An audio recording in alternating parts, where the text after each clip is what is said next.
Gas stove కొలరెక్టాల్ సమస్యలకు ఇంకా భయం వద్దు. మన హైదరాబాద్ లోనే వరల్డ్ క్లాస్ ట్రీట్మెంట్. అతిథిలా రండి, కుటుంబ సభ్యుడిలా వెళ్ళండి.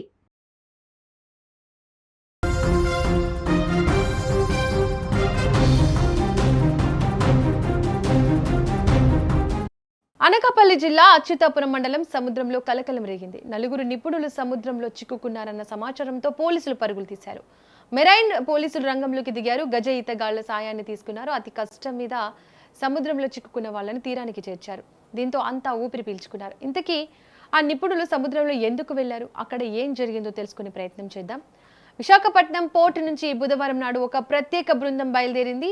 అనకాపల్లి జిల్లా అచ్యుతాపురం మండలం తంతడి సమీపంలో ఒక భారీ జెట్టి నిర్మాణానికి ప్రతిపాదనలు సిద్ధమయ్యాయి. ఆ జెట్టి నిర్మించాలంటే సముద్రం అడుగున ఉన్న నేల సామర్థ్యం ఎలా ఉందో తెలుసుకోవాలి. దీన్నే సాయిల్ టెస్ట్ అంటారు.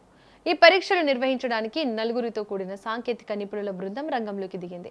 భారీ యంత్రాలతో కలిసి వారు ఒక బార్జ్ పై ప్రయాణం ప్రారంభించారు. సాయిల్ టెస్టింగ్ కోసం ఈ బార్జ్ను 3 శక్తివంతమైన పడవల సాయంతో లాక్కుంటూ పూడిమడక తీరానికి తీసుకెళ్లారు. అంత సజావుగా సాగుతోంది అనుకుంటున్న సమయంలో సముద్రం ఒక్కసారిగా ఉగ్రరూపం దాల్చింది. పెద్ద ఎత్తున ఎగిసిపడిన అలల దాకిడికి ఊహించని విపత్తు ఎదురైంది. బార్జిను లాగుతున్న బోట్ల బలమైన తాళ్లు ఒక్కసారిగా తెగిపోయాయి.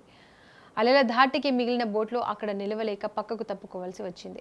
ఇంజిన్ లేని ఆ బార్జ్ నౌక నలుగురు నిపుణులతో కలిసి భయంకరమైన అలలపై కొట్టుకుపోవడం ప్రారంభించింది. ఏం చేయాలో తోచక కనీస ఒడ్డుకు చేరుకునే మార్గం లేక ఆ నిపుణులు నడి సముద్రంలో చిక్కుకుపోయారు.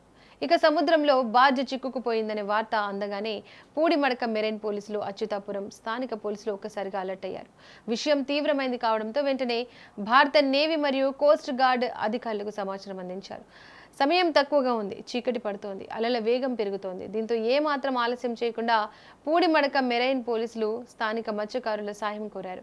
సముద్రంలో నైపుణ్యం కలిగిన గజ ఈతగాళ్లను, మత్స్యకారులను తీసుకొని ప్రత్యేక పడవల్లో ప్రాణాలను సైతం లెక్క చేయకుండా ఆపదలో ఉన్న ప్రాంతానికి బయలుదేరారు.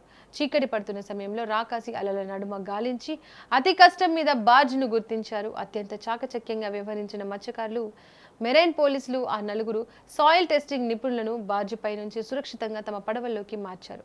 అతి కష్టం మీద ఆ నలుగురిని క్షేమంగా పూడిమడక తీరానికి చేర్చారు. ఆ నలుగురు నిపుణులు ఒడ్డున కాలు పెట్టడంతో అధికారులు, వారి కుటుంబ సభ్యులు, స్థానికులు ఒక్కసారిగా ఊపిరి పీల్చుకున్నారు.